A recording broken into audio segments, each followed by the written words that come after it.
Yo, selamat datang buat teman-teman belajar trading. Jadi hari ini kita bakal bahas saham consumer juga, dimana kita juga udah merekomendasikan di grupnya belajar trading untuk saham-saham consumer untuk dipantau seperti itu.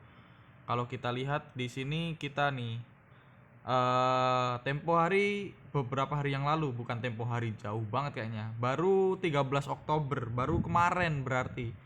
Baru kemarin, bukan kemarin ya. Di hari tanggal 12 Oktober kita merekomendasikan Unilever nih. Dimana Unilever pada saat itu berada di 4.800. Kalau teman-teman beli HK berarti 4.810. Bahwasanya saya bilang kalau 4.800 gak di jebol ya, closingnya bakal cantik banget, harus bisa ke 5.100 ya gitu. Dan terbukti hanya dalam 2 hari udah naik sampai berapa persen, berarti udah naik 8-9%, udah naik 9%, 10% untuk Unilever sendiri. Selamat buat teman-teman yang udah mengikuti grup belajar trading. Dan buat teman-teman yang pengen masuk grupnya belajar trading, bisa cek kolom deskripsi di situ. eh, Teman-teman bisa masuk ke grupnya gratis, tidak dipungut biaya apapun. Jadi teman-teman bisa ngobrol, atau teman-teman yang tidak memiliki waktu luang untuk menganalisa, bisa menunggu rekomendasi-rekomendasi dari kami. Kayak contohnya Ira juga kemarin kita bilang nunggu di deket 1.800, dan tadi tutup di 1.810. Dia naik sampai 1.895. Ya, selamat buat teman-teman yang udah nungguin gitu kan. Jadi itu baru kemarin ya, Ira. Ira juga tanggal 12 juga, Unilever juga tanggal 12. Selamat buat teman-teman. Jadi di sini kita bakal kedatangan tamu consumer, ada 6: Unilever, Mayora, Indofood, ICBP, Aces, dan juga Kino. Kalau kita lihat dari awal aja deh, dari Unilever. Unilever seperti yang saya bilang udah beli di 4.800. Dia ada net buy dari asing, padahal tadi sempat net sell 11 billion. Pembelian paling banyak tadi BB, dan sekarang CC sekarang. CC, BB, KZ, YU. BB tadi HK dari 4.900 sampai 5.100 di HK semua sama BB. Dan CC baru terlihat pada saat 5.025-nya jebol. Mungkin CC dia nungguin buy on breakout seperti itu. Ya, kalau kita lihat pakai broker summary-nya untuk Unilever sendiri, kalau kita ingat-ingat kemarin juga BB, terus ZP, sekarang BB lagi, ZP lagi, ya wajar kalau sekarang bandar akumulasi 35 billion, walaupun asing hanya akumulasi 15 billion. Seperti itu. Kalau kita lihat pakai technical analisanya, Unilever ya seperti yang kita tahu, di mana dia masih melanjutkan tren kenaikan, ada support di 4.800. Jadi kalau 5.000-nya jebol, ya target selanjutnya 5.100, ternyata dibawa ke 5.250. Nah, ini dia. Kalau besok masih bisa melanjutkan tren kenaikannya, harusnya dia masih bisa naik lagi. Nah, ini kan support kan, resist kan. Nah, resist, kalau resist jebol ya dia mungkin bisa ke 6.000. Tapi harusnya dia bakal sideways di area 5.000. Seperti itu. Dia ada konsolidasi terlebih dahulu di area 5.000, mau dikemana ini gitu kan, sama bandar-bandar lainnya. Kalau memang besok masih dinaikkan, ya siap-siap aja buy on breakout seperti itu, dengan catatan kalau 5.250-nya dijebol, beli, kalau seumpama turun lagi di cut loss. Jadi seperti itu. Buat teman-teman yang udah di 4.800, ya keputusan ada di tangan teman-teman, mau nunggu dia naik lagi atau udah cukup, ya terserah dari teman-teman. Yang penting cuan udah kotos-kotos kayak gitu. Alhamdulillah.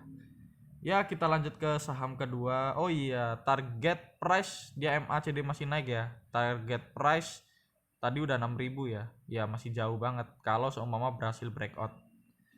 Lanjut ke saham kedua. Di saham kedua ada Mayora, di mana Mayora juga mengalami kenaikan.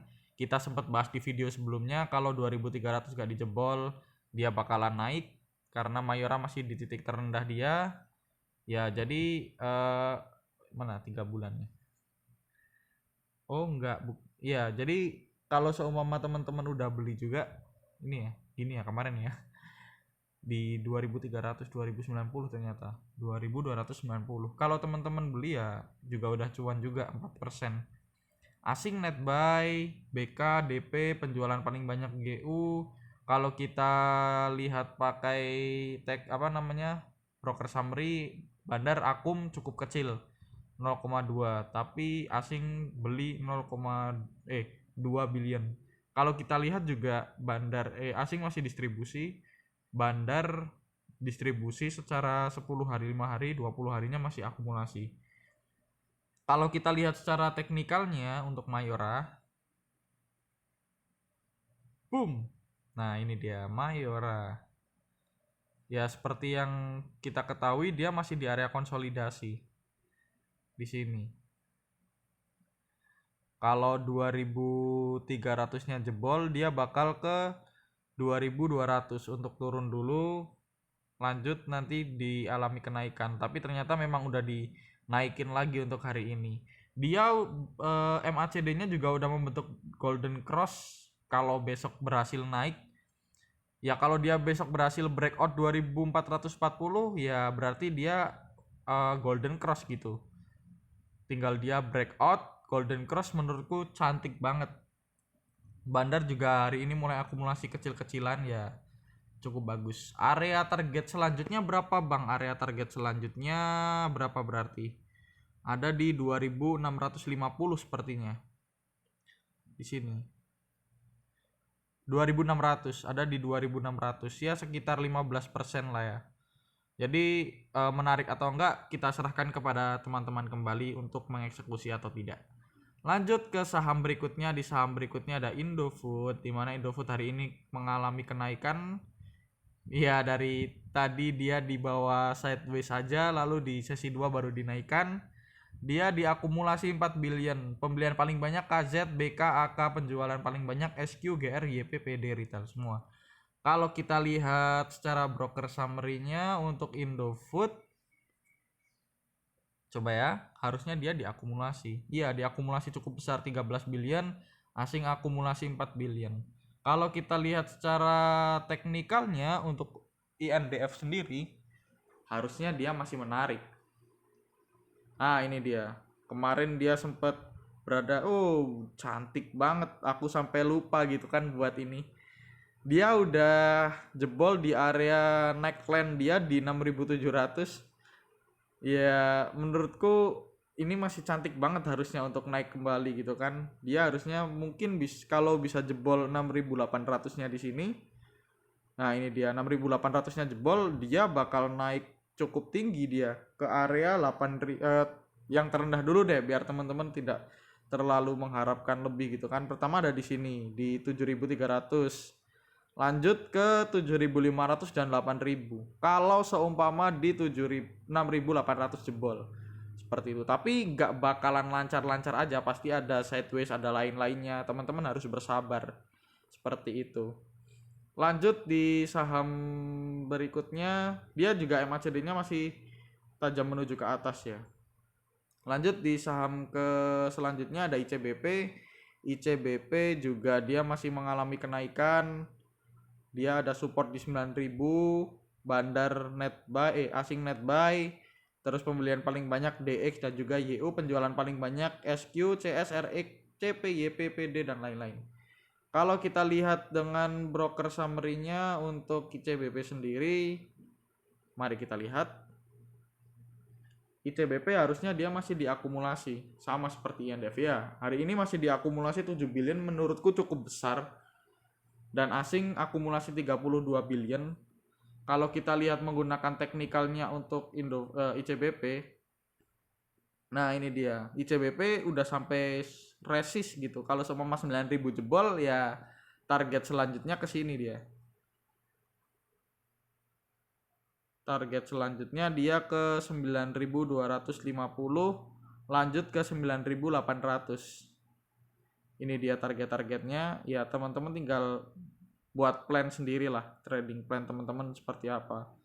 Di sini juga ada area support, resist di 10.600. Seperti itu. Kalau kita lihat dengan MACD dia harusnya masih tajam menuju ke atas. Kalau seumpama besok breakout, ya harusnya dia ke 9.250 kayak gitu, konsolidasi setelah mengakhiri double bottom seperti itu.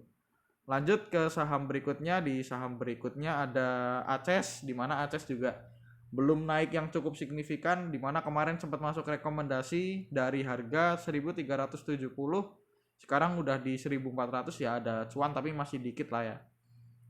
Kalau kita lihat pakai broker summary-nya untuk ACES, dia juga seharusnya masih diakumulasi beberapa hari kemarin. Iya, dia diakumulasi untuk hari ini. Tapi secara 20 hari dia masih didistribusi. Asing juga akumulasi, 20 hari juga didistribusi. Kalau kita lihat menggunakan technical analisanya untuk ACES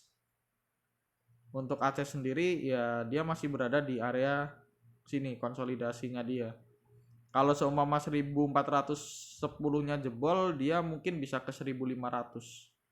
Seperti itu. Tapi syaratnya 1410-nya nggak boleh dijebolin lagi ke bawah. Seperti itu ya. Dan kita lihat MACD dia juga mulai melandai, tapi belum turun yang signifikan, jadi masih cukup aman. Hari ini volumenya juga masih kecil, walaupun naiknya sedikit, volumenya kecil. Seperti itu untuk ACES. Lanjut ke saham yang terakhir. Di saham terakhir ada Kino, dimana Kino memang sedikit lebih lambat daripada teman-temannya yang lain, walaupun kita sudah tahu bahwasanya kalau Kino kalau consumer itu saham yang lambat, tapi untuk Kino adalah saham yang lambat dibandingkan saham consumer yang lain. Dia didistribusi sama Bandar 1,7 secara keseluruhan, dia didistribusi, asing akumulasi tapi kecil-kecilan, tapi overall dia masih distribusi. Kalau kita lihat menggunakan teknikalnya untuk Kino sendiri, dia jebol ya kalau nggak salah. Apa ada support di 2000? Bentar, aku lupa. Iya, dia jebol di 2050. Jadi area sekarang kalau 2000-nya dijebol udah mending kita tinggalkan aja dulu. Nah, ini dia. Kalau sampai 2000-nya dijebol udah ya say goodbye gitu kan. Kalau kita lihat MACD dia juga dead cross. Hari ini dia turun dengan volume yang cukup besar, menurutku it's not worth it. Jadi seperti itu. Kalau besok 2050-nya kalau ditutup tidak lebih dari 2050, tinggalkan dulu aja.